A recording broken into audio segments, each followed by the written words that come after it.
Dragi kupci, dragi prijatelji, na kraju ove godine želim iskoristiti priliku da vam zahvalim na povjerenju koje ste ukazali Tehnoprahu. Vaša suradnja bila je ključna za naš uspjeh. Danas bih želio podijeliti s vama neka razmišljanja o izazovima koje su pred nama.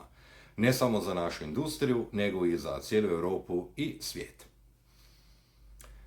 Kao prvo, političke i ekonomske promjene. Pobjeda Donalda Trumpa na izborima donijela je značajne promjene u globalnom poretku. Njegova politika već sada ima snažan utjecaj na Europu. Carinske barijere i povećanje poreza mogle bi dodatno pritisnuti europske tvrtke koje ovise o izvozu u SAD. Manja konkurentnost europskih poduzeća ugrozila bi stabilnost Europske unije. Kako Europa može odgovoriti na tako što? Budućnost europskog gospodarstva ovisi o našoj sposobnosti prilagodbe. Potrebno je pronaći nove trgovinske partnere kako bismo smanjili ovisnost o SAD-u. Jačanje eura i povjerenja u europska tržišta ključni su koraci prema gospodarskoj stabilnosti. Sada je vrijeme da Europa zauzme samostalniju i odlučniju ekonomsku strategiju. Samo tako možemo očuvati konkurentnost i dugoročnu stabilnost. Onda imamo drugu točku. Digitalizacija, dekarbonizacija i sigurnost. Mario Draghi, bivši predsjednik Europske središnje banke, nedavno je istaknuo 3 ključna područja kojima se Europa mora posvetiti. Rekao je ovako: digitalizacija. Europa mora ubrzati digitalnu transformaciju kako bi pratila Kinu i SAD. Dekarbonizacija, zelena tranzicija, ključna je za očuvanje konkurentnosti u budućnosti, a kao treće rekao povećanje izdavanja za obranu. Dakle, geopolitička stabilnost zahtijeva dodatna ulaganja u sigurnost. Na prvi pogled ove mjere izgledaju korisno, no detaljna analiza otkriva i rizike. Dakle, plan uključuje značajnu državnu kontrolu, što bi moglo ograničiti slobodno tržište i inovativnost gospodarstva.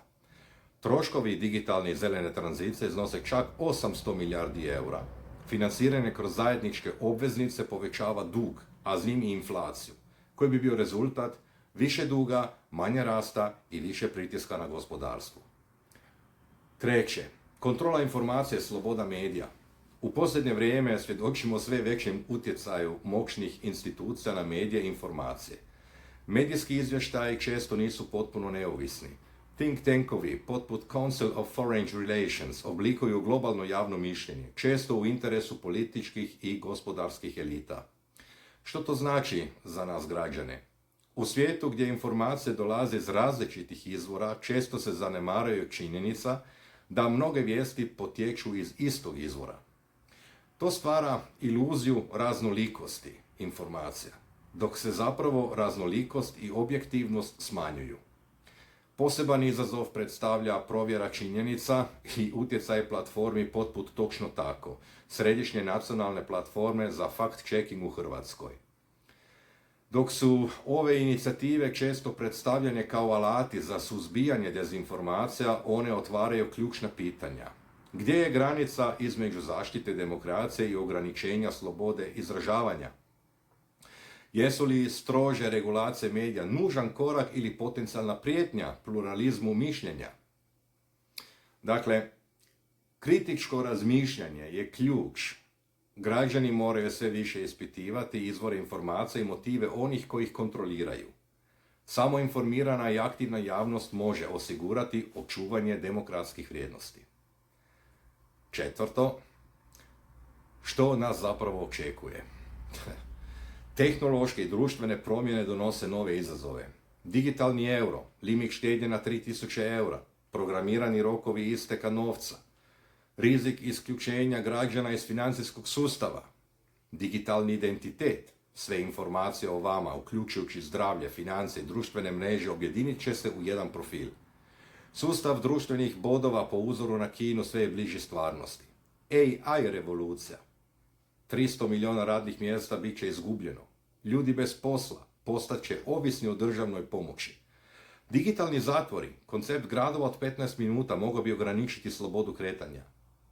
Dakle, pod krinkom zaštite klime uvodi se kontrola potrošnje i mobilnosti. Zaključno, dragi prijatelji, na kraju ove godine pred nama su veliki izazovi, ali i prilike za rast i napredak.